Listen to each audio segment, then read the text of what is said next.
Coming off his dominant performance on Monday Night Football, how short is the list of QBs better than Josh Allen in 2020? Plus, Brian Daboll, does he really have a shot at a head coaching job next year? And did things get tougher for the Bills Sunday because the Steelers lost? All that is coming up on the next Buffalo Plus podcast. All right, welcome back to the Buffalo Plus podcast. Mike Catalana, Dan Fetes. I am Jenna Cottrell. The Bills getting a win. Josh Allen, 4 touchdowns, no interceptions, 375 yards. We're going to talk about him. Mike, how does he stack up in terms of just the play we saw, a Monday night game? Josh Allen has been playing very well as of late. How's he stack up? I think it was the best game he's played as a Bills quarterback. I think he was dominant in the game. I think his passing won the game for the team, and it dominated a pretty good Niners defense. I think it's where he stacks up now is around the league. I mean, you know, before the season, there was that poll of top 100 players in the NFL. I'm raising my hand here to admit I didn't have Josh in the top 100. I thought he could get there, but I didn't think he had earned that yet. He hadn't taken that step. Top 100, he's top 20 player in the NFL right now. And I think he's top 5 quarterback right now. And that's not hyperbole. I think he's top 5 right now. For this season, the guys who are definitely ahead of him still, I would say would be Mahomes, Rodgers, and I will say based on body of work, and even this year, I'll still put Russell Wilson obviously ahead of him. Who else you got ahead of Josh Allen right now for this season? I'm not saying other guys aren't good. I mean, Brady is still Brady. There's other good quarterbacks. But come on. I'm going to say who? Roethlisberger. Drew Brees? Who? The record that they've had. Brees. They win without Brees. And he just broke another rib. No, I'm kidding. No, but I'm saying is if you look at him now. Dak. He's not playing. I'm talking about 2020, where he is right now. You're lining up. But, Mike, this is what you hate doing. You hate these overreactions to young quarterbacks. You're doing it. I'm talking about he's in his third year, and I'm talking about right now when he lines up on Sunday, guess what? He's a better quarterback right now than Ben Roethlisberger. Wow. Ben Roethlisberger's going to the Hall of Fame. Yeah. He's going to the Hall of Fame. Right now, if you're matching them up for this game on Sunday night, and I'm not saying the Steelers can't win and Ben couldn't play great, which guy are you saying is the better quarterback? I think one guy is on the up and one guy is coming off, but Roethlisberger has shown over the years. Over the years, I agree. I'm talking about Sunday night and going. Now, again, playoffs may be a different story because Ben's done it in the playoffs and Josh has not. I'm talking about right now lining up on Sunday. But Mike, this is why I talk about it. And I go, how many times do we make the golf comparison, right? It's Josh still needs to be that guy that consistently shoots under par because it wasn't that long ago. Look, the week before against the Chargers, 157 yards, looked average, threw a bad interception. Like, don't be blinded by the Monday night performance. His ceiling is still super high. That throw that he had to Gabe Davis over the linebacker, over Fred Warner was chef's kiss. Like maybe his best throw of his career. But it's just okay, but look around the league. Watch these other guys. Watch Ben. Watch him play. I mean, again, he's still Ben Roethlisberger. I get that. But, I mean, I'm talking about week in, week out, he's the best guy on the field. Patrick Mahomes, Aaron Rodgers, usually Russell Wilson. And in the individual game, obviously Allen played better than him in that one game. It's not just based on that. I'm just looking around the league. Yes, Dak's put up a lot of numbers. He's not playing this year, right? But you start going through the league, Breeze has been hurt. I think it's tough to find. Tannehill, effective last year, played really well. This year, a little more up and down. I'm telling you. I'm not disagreeing. I'm going to get hammered for this. I'm going to get hammered for poo-pooing this. I'm just saying, we've seen Josh. That was the best. I agree with you, Mike. Best he has ever looked. I just want to pump the brakes a little bit. I think he's a top 10 quarterback. I think this Bills offense is top 5 in the league. I think Josh, I love letting him cook. I think he should throw the ball all the time. It's just a big thing saying that he's the step under Wilson, Mahomes, and Rodgers. Now, let me clarify here. He's not there yet in his career. I'm talking about the way he is playing right now. When you're going on the field these weeks, it's hard to not say you wouldn't want Josh Allen as your quarterback. I agree. Especially coming off that performance. Especially coming off of that performance, 100%. And what that offense is doing and how it runs completely through him. You talk about if you were to take Josh Allen out of this offense. Yeah. This is a Bills offense that once again goes back to 19, 17 points per game. Right. Like Josh is worth, talk about Vegas lines, Josh is worth, 2-3 points, which in Vegas lines is what Rodgers impacts games. Yeah. It's not just recency bias. I mean, they're 9-3. I mean, look at the Arizona game. I mean, the drive to basically win that game. I mean, he's played great this year. That's what I think when you talk about guys like Mahomes and Rodgers and players like that, Russell Wilson, that they always have a chance. And I feel like with Josh, he's getting to that point where in the fourth quarter, you're not like, oh my God, it's over. You're like, I have a little faith. And obviously this is a Bills team that's been through it and they've lost in terrible ways and very Billsy type loss, things like that. But I think having that type of confidence and that game-changing clutch moment type of mentality is what certainly helps set Josh apart. Now, can he continue to consistently do that? Right. That's when you get put in that upper echelon. But what we've seen so far in these last couple of weeks, he's continued to build on moments like that. And I will say this. When Mahomes had his first year starting, he was incredible. And you think to yourself, can the guy keep doing this? And he has, obviously. Yes. He's still who he is. And he won the Super Bowl. I'm not even saying that. I'm saying if you look at Josh, it's not like, I got to say this, we've all been here for it. It's not like he came out of nowhere. He has had one of the most, I won't say methodical, but he went from being rookie with flashes to pretty good in moments, but needed to take the next step to taking the next step in year 3. And, so he's the progression that teams hope their franchise quarterback makes. Yes. You look at what Peyton Manning struggled a lot his first year. You look at guys, Troy Aikman struggled a lot his first year. Even Aaron Rodgers, they only won 3 games in Rodgers' first season. This is a complete effort. And again, Stephon Diggs, you can't talk about how good Josh Allen has been without talking about how good Stephon Diggs has helped him. How the offensive line, there were stats that said that Josh Allen, but the average distance he had between defenders yesterday was 5 yards. That nobody was near him. The offensive line pass protection was great. It was, as we talked to Josh about it, he said, I was in the zone, that the ball was coming out of my hand. And it was just one of those nights where I could put it wherever I wanted. And it's just one of those really cool feelings. And Brian Daboll said, you felt it. You just felt like Josh is dialed in. This is a perfect recipe. So again, before the haters come out and say, Dan, you don't think about this. I'm the one that's been saying throw the ball 50 times a game because Josh is the best player on this team. I want that in stone.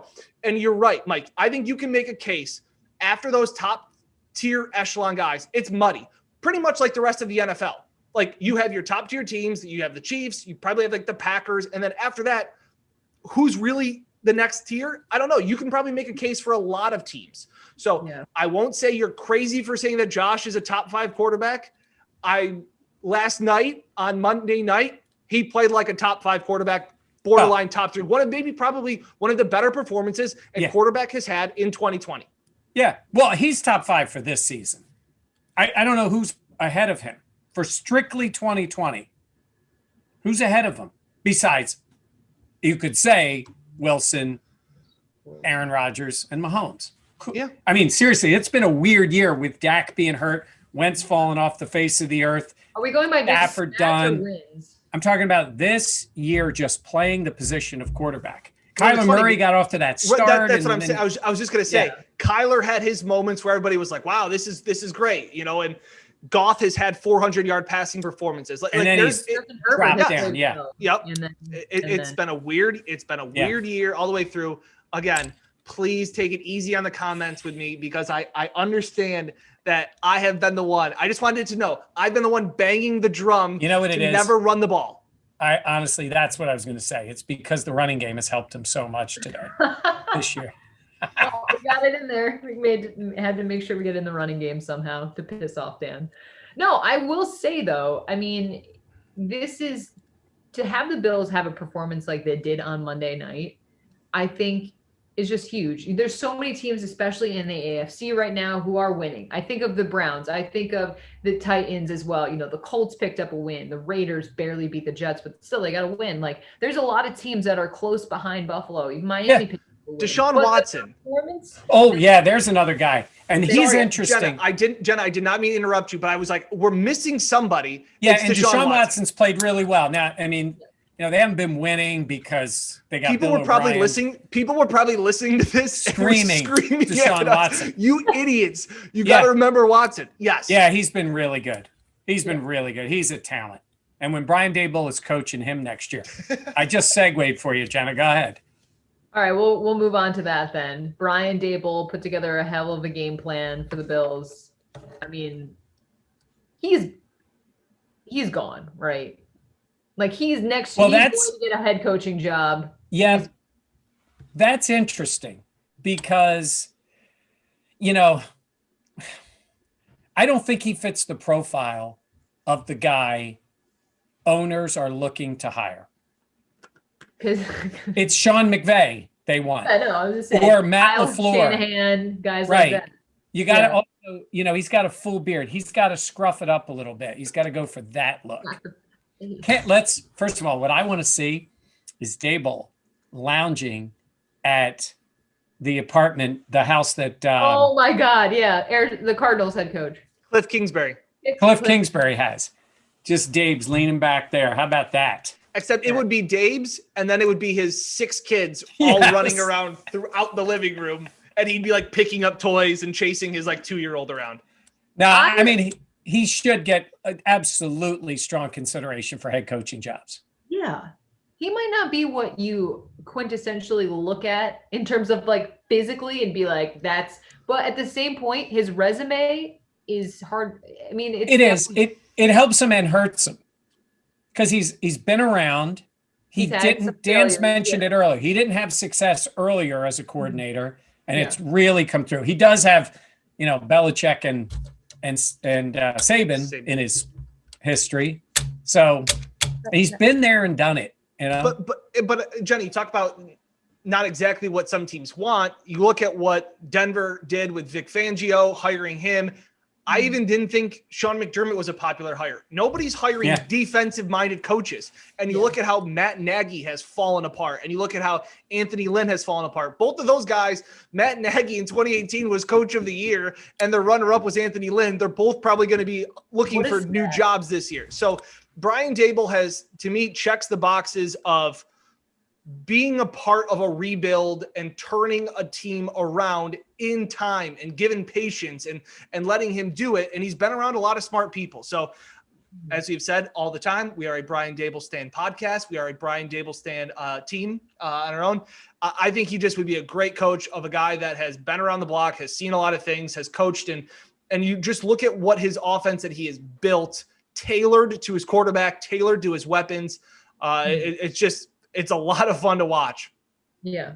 No, I completely agree. I think he would be a fantastic head coach. And I also think a part of that is just the trust that he has with the guys and how well they respect him. Yeah. And how that line of communication is. I think he's a true like players type of coach. And I think that also makes an impact as well, like the relationship and bond that you have. And I think it's huge that he has been under Sean McDermott, and he already knows this, but the message of trusting the process and having people understand that it's going to be a process. And I think preaching that, like, you set the expectations low. And I mean that in a good way because they're more realistic. Like when Rex Ryan says, we won the offseason, which is, of course, Rex Ryan says that, but I feel like that notches everything up of, okay, well, you won that. Like, what are your results going to be? But I feel like, I think it depends. Yeah. I think it depends on where you go. I don't think you can just say set him low. You can set him low with the Jets because I think the Bills constantly temper expectations. Maybe They not do. this past year, but they Right. Outside. Inside the building, they have very high expectations. Yeah. They just don't I'm tell it saying to the media. Those Yeah. are very different, but I think that national message is important. I'll give you a good example. Everybody talks about him going where Robert Saleh was going to go to Detroit because he's a Detroit guy. He's a Michigan guy. Personally, I don't think that should have anything to do with it if he's not the right guy. They're just coming off a defensive head coach. It was a disaster. Like, what are you doing there, Detroit? I mean, nothing. Not that maybe he could be a good head coach, and maybe he would be fine. But like, you got to change some things there. I think there's a good organization that needs an offensive guy. Well, the pendulum swings back and forth, right? I mean, No, for the it's most offensive guys, or it's guys like McDermott who have turned it over to the right guy to let him run it. And yeah, but that's like you went from Rex Ryan, yeah, who's a guy that's very outlandish and outspoken, to a guy like Sean McDermott that's very disciplined. Obviously, they're both defensive guys, and I agree with you. I think it should be an offensive guy, considering that for is case, yes, it's going that to is be the way the legitimately offense is leaving. Yeah. When your offensive Jenna's all coordinator fired up. I love it. Well, she's right. You're right. Except the only thing I would say to you, Sean and Rex both coach defense, and that's where it ends. Well, yeah, but that's what I'm saying. Like the pendulum swings back and forth. You had a guy. And before you had, over. well, you're right. And Jenna, I'll take it another step. Before Rex, Doug Marrone. Like you had boring, awful communicator with the media, hated everything about anybody. Everybody pretty much hated everybody. And then you had Rex Ryan coming in, jumping out of planes, eating dog biscuits, wearing a Clemson helmet. And it's like, hey, that didn't work. It's like, all right, let's go back to somewhere in the middle where, Sean McDermott impresses the Pagula. So again, it's a dynamic where we're driving in the car today and my wife looks at me and she goes, the Bills are like really good. and I went, yeah. Yes. Oh my gosh, Jenny, my wife said the same thing today. And I go, did you just discover this? She's like, they're good. I go, yeah, they're 9-3. Yeah. Oh. Like I said, my wife looked at me and goes like, can they win like the Super Bowl? And I was like, and she's like, well, what happened? Like what? And I was like, they developed players and Josh Allen. Like it was like a walkthrough of like what's going on. And she's like, yeah, but like you didn't like the coach when they hired him. And I was like, yeah, like he really, it's like, so it's funny how when you get a little bit of time and perspective, and I'm sitting here telling her, you had to trust the process. Here I am telling my God, my wife, this is how it works. So it's Trust just the process. Yeah, just tell her. My boyfriend, oh wait. Wow. Sorry. Dan, just tell her Mike says the Bills have a top 5 quarterback. Yeah. Well, I explained to her that they don't need to run the ball. I'll tell her that they need to run the ball. No, that was where we stopped. I said we don't run the ball. All right. What was our third topic? I can't Well, remember. the Steelers. Oh, yeah. It seems like a good place to start. Yeah. I tell you guys know for a month, I've been selling you on the Bills are winning that game. And I really believe the Steelers were going to be undefeated coming in. And you look at their schedule, and then they caught Baltimore, with half the team out and all those things. And they won, but man, they've been flirting with it. And Washington was just the kind of team that was going to beat them. Yeah. Because they're solid, they're disciplined, they don't score a ton of points. But, and Pittsburgh, they just played almost like, let's see how far we can take it until we lose. And then they lost. I think that's an angry bunch of yinzers coming in this week. No? No, I think for everybody that says like, oh no, now they've lost. Mike Tomlin's been calling them out for weeks about how bad they've been playing. He said they played JV performances and they've squeaked by with wins. And I get it. You can learn more from a loss than you can with a win. But like, I think that if this team wanted to wake up, they would have woken up by now. I think this is the caliber of this team. And heading into this week, the Bills opened up as 2.5 or as a 1.5 underdogs, and everybody freaked out. Now the Bills are favored in this game. But what's interesting, when we look at this game, and we'll talk about it more on Let's Talk Football Live as we preview this game more throughout the week, but the Steelers are now playing their third game in what, 14 15, 13, 14 days. Right. And they just came off a physical beating from the Redskins, who just out-physicaled them.